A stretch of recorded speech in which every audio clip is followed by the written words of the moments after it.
Guys, welcome back to my channel. This is my part 2 on how spirituality and mindset changed my life. I'm so excited to do part 2. I feel like it's going to be even better than part 1. And I believe we left off at habits, so that's where I'm going to start this video. I am so passionate about habits because they really do shape your life. Right now, I'm doing my night routine, which I've currently been doing, which is 5 p.m. to 8 p.m. And I have been starting my nighttime routine at the beach because I feel like it's so easy to get in your head when you're indoors, when you're in your space and you're not outside. So I've been starting my nighttime routine at the beach, doing yoga, a bit of breath work, and just really releasing the day outside. We are literally made to connect outside, and days where you are rotting in bed, you have such a huge disconnection with yourself, I feel. And there is nothing better than getting outside, breathing in that fresh air, moving your body, and starting your nighttime routine that way. I feel like it's amazing. Literally, barefoot walk on the beach. I'd never wear my shoes on my afternoon beach walk, yoga, anything, because I want to ground for my nervous system and feel really good.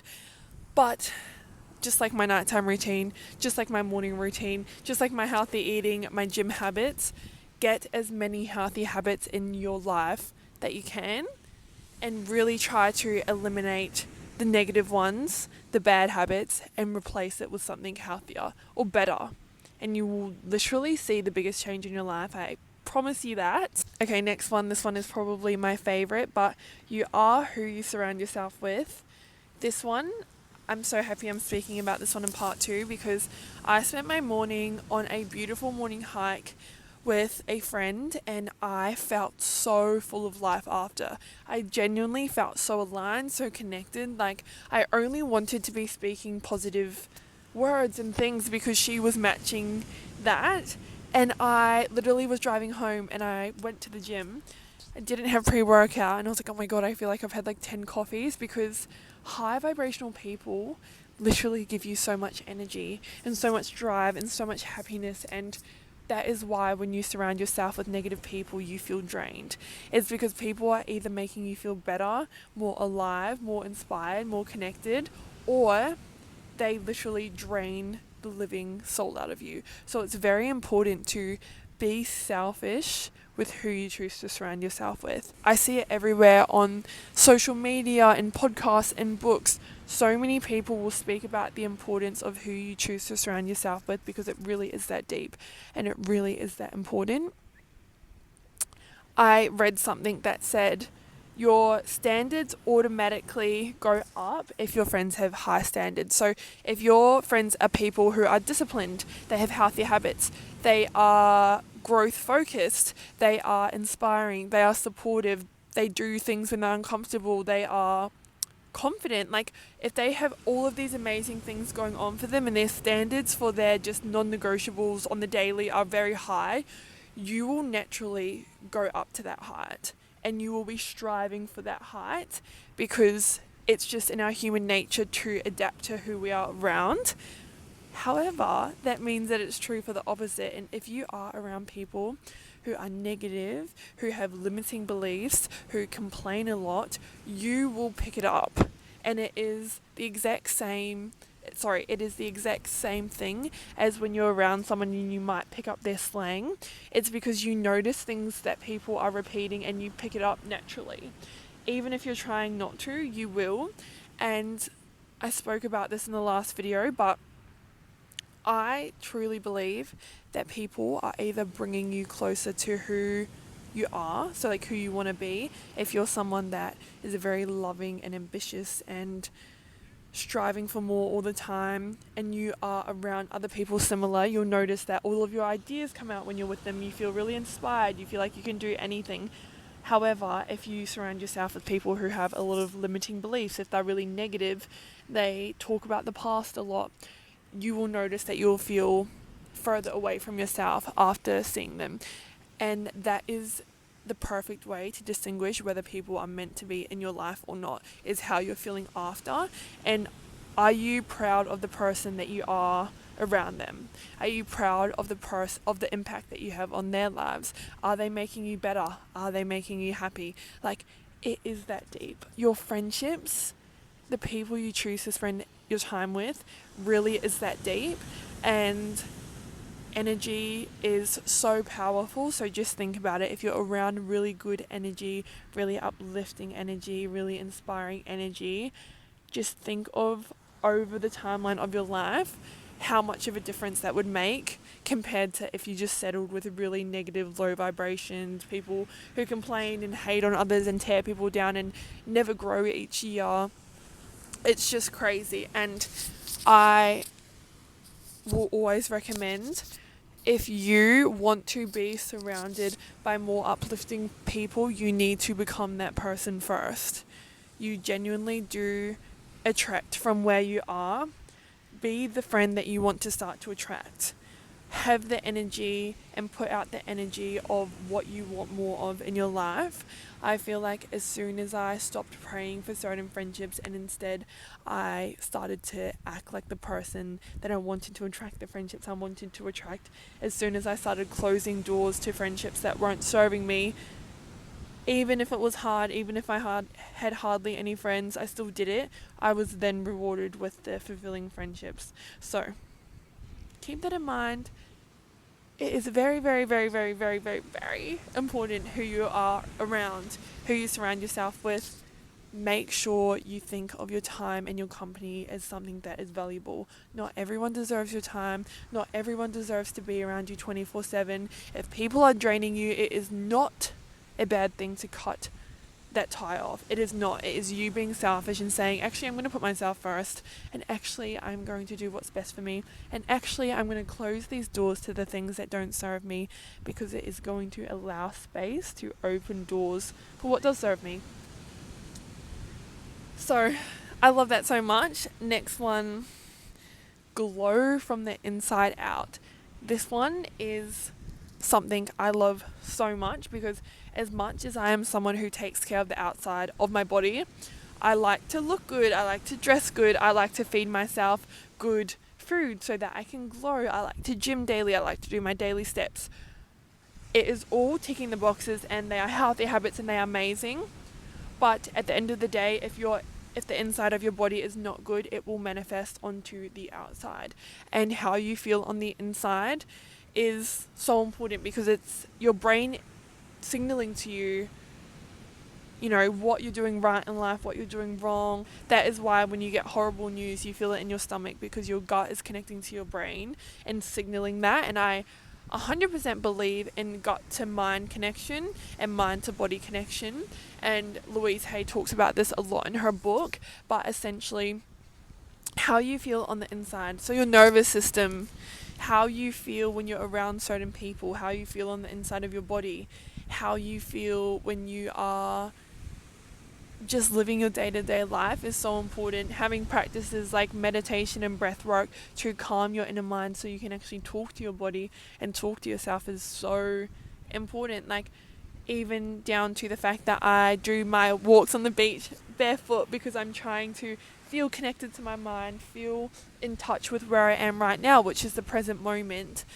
I feel like with social media, and like it's my job, so I'm on my phone all the time, but I make it a priority for self-connection, because the world we live in now is very much like very overstimulating, so it's very hard to have that self-connection, and it's very hard to notice when things are off and know how to communicate with your mind and your body to actually figure out what is the problem.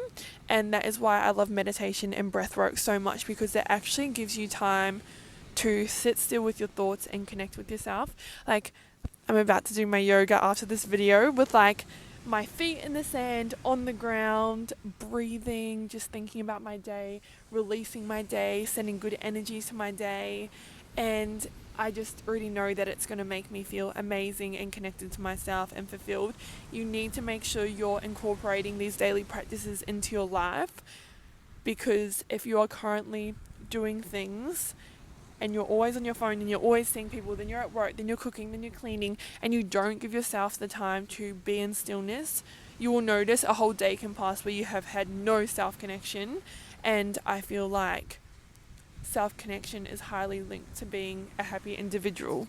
100%. I feel my best when I feel the most grounded, and like if I feel something off in my body, I will sit with it and try to think, is it because I'm surrounding myself with people that are making me anxious? Is it because I haven't been doing my habits that make me feel good at the start of the day? Like, what is it? And I will like sit with myself and communicate with myself, and it's so important to have that practice in your life. Okay, I'm trying to make this video 20 minutes long, and we have one more topic to go through, which is discipline. Discipline is, in my opinion, the highest form of self-love that there is, because at the end of the day, you are the only person who is going to take care of you. And you're the only person whose responsibility is you. And you're the only one who is going to get you to where you want to go. Now, the reason I love discipline so much is because it teaches your brain how to do things for yourself that feel hard in the moment but benefit your future self. When I first started my morning routine and started waking up earlier, I really fell in love with the idea of being the person to show up for myself. Like, if you want to get fitter, if you want to get healthier, if you want to get happier, if you want to get out of your comfort zone more, if you want better job opportunities, if you want anything, you are the person that is going to get you there. So discipline works so well with this, because you get into a really good habit of just being that person that shows up for yourself, and being someone who, like, having your own back. Seriously, discipline is like having your own back. Knowing that you will tick the boxes because you are someone that shows up for yourself. You are a healthy, fit person when you walk into the room because you do the hard things of going to the gym every day and eating healthy and doing your meal prep. And you are a happy individual because you did the uncomfortable thing of healing and having boundaries and cutting off things that didn't serve you and walking away from friendships even when it was scary. Like, you are that person who had the discipline to do the hard things, and in return, all these amazing things come from it. Having discipline is learning to keep the promises you make to yourself. It is such a superpower, and I'm so glad that I learned discipline at such a young age. And I literally think about the gym and what the gym has done for me in my life, and it is literally something that taught me how to look after myself and how to show up for myself. And discipline, I used to always give in to my current thoughts. So if I said I was going to go to the gym in the morning but I woke up tired, I wouldn't go. And if I said I was going to be healthy this week but I felt like takeout, I would do it. And like, that version of myself a few years ago compared to the version now who does the things that I know I actually want, and I know that it's going to be hard but I do it anyways. I just am so grateful to have the mindset of discipline is self-love, and it truly is. Some people might look at it as being too strict. Well, I say that it is just someone who does the things they promise themselves they're going to do, and I think that that is an incredible trait to have. And I think if you're starting out with a new habit or a new goal, have discipline in the back of your mind, because it's so true. Motivation will not always be there. You do have to build up the habits every single day. You have to have discipline. You have to say no. You have to just really hone in on making yourself a more disciplined person. But yes, I'm going to end this video here because I want to keep these more like 20 minutes long, having a chat with you guys. I've already had some DMs on Instagram for some new topics, for some new videos, so I will definitely be doing talking videos. Like, I'm honestly thinking of doing like 2 a week, because why not? I literally love doing them so much. And if you don't follow me on Instagram, my spiritual account is Mind by Siam, and I'm going to start asking my stories what I should talk about on my YouTube. But yes, I am going to go do my yoga.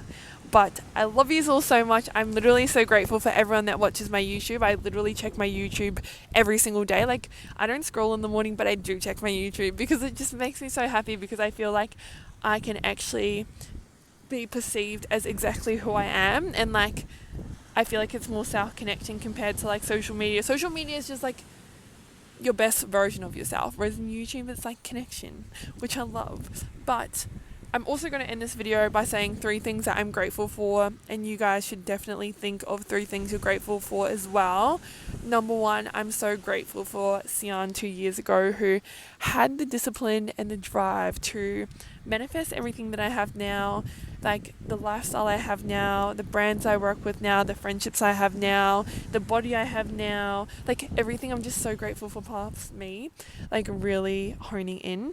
Number 2, I'm really grateful for my friends. I feel like I am literally the luckiest girl in the whole entire world, because all of my friends ground me, they make me happy, they make me so grateful, they're so inspiring, they're so disciplined, they're so baddie, like I could go on. I love them and I'm so grateful for them. And lastly, I would say I'm so grateful for my nana, which is like, my nana has come up for me a lot today. I've obviously never spoken about this on my YouTube, but my nana, I would say, is who I'm probably feel the most spiritually connected to in my life, and she's literally in my locket.